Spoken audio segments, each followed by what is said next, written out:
Welcome back to my social media. ನಾನು ನಿಮ್ಮ ಪ್ರೀತಿ ಆರ್ಜವಿ ಮಾತಾಡ್ತಾ ಇದ್ದೀನಿ. ಕಳೆದ ಒಂದು ವಾರದಿಂದ ಚಾಮುಂಡಿ ಬೆಟ್ಟದಲ್ಲಿ JCBಗಳು ಸದ್ದು ಮಾಡ್ತಾನೇ ಇದೆ.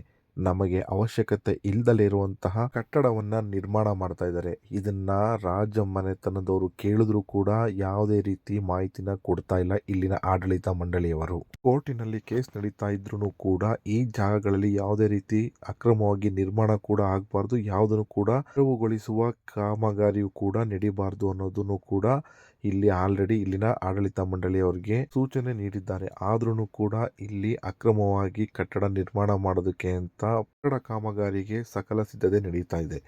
ನಾವು ಕೇಳುವುದು ಇಷ್ಟೇನೆ, ದಯವಿಟ್ಟು ನಮಗೆ ಚಾಮುಂಡಿ ಬೆಟ್ಟದಲ್ಲಿ ಯಾವುದೇ ರೀತಿ ಕಾಮಗಾರಿಗಳು ನಿರ್ಮಾಣ ಆಗೋದು ಬೇಡ. ಇನ್ನು ಮುಂದಕ್ಕೆ ಯಾವುದೇ ರೀತಿ ಕಟ್ಟಡಗಳು ನಿರ್ಮಾಣ ಆಗೋದು ಕೂಡ ಬೇಡವೇ ಬೇಡ. ನಮಗೆ ಹೇಗಿದೆ ಚಾಮುಂಡಿ ಬೆಟ್ಟ ಹಾಗೆ ಇರೋದಕ್ಕೆ ಬಿಡಿ. ದಯವಿಟ್ಟು ನೀವು ಯಾವುದೇ ರೀತಿ ಕಾಮಗಾರಿಗಳನ್ನು ನಿರ್ಮಾಣ ಮಾಡೋದಕ್ಕಿಂತ ಮುಂಚೆ ರಾಜ ಮನೆತನದವರಿಗೆ ಪ್ರತಿಯೊಂದು ಇನ್ಫಾರ್ಮೇಶನ್ ನೀವು ಕೊಡಲೇಬೇಕು. ಯಾವುದೇ ರೀತಿ ಇನ್ಫಾರ್ಮೇಶನ್ ಇಲ್ದಂತೆ ಇಷ್ಟು ದೊಡ್ಡದಾಗಿ ನೀವು ಕಟ್ಟಡ ನಿರ್ಮಾಣ ಮಾಡೋದಕ್ಕೆ ಅಂತ ಅಲ್ಲಿ JCB ತಂದು ಫುಲ್ಲು ಕೆಲಸ ಶುರು ಮಾಡಿದ್ರೆ ರಾತ್ರಿಯಲ್ಲಿ. ಎಲ್ಲದಕ್ಕಿಂತ ಹೆಚ್ಚಾಗಿ ವಿದ್ಯುತ್ ಕಂಬ ಒಂದಿದೆ. ಅಷ್ಟು ಜಾಗಕ್ಕೆ ಒಂದೇ ಪೋಲ್ನಲ್ಲಿ ಎಲ್ಲ ಬೆಳಕು ಕೊಡುವಂತ ಹೈ ಪವರ್ ಇದ್ರೂ ಕೂಡ ಅದ್ರ ಸುತ್ತನೂ ಕೂಡ ಹಗ್ದಿದ್ದೀರಾ.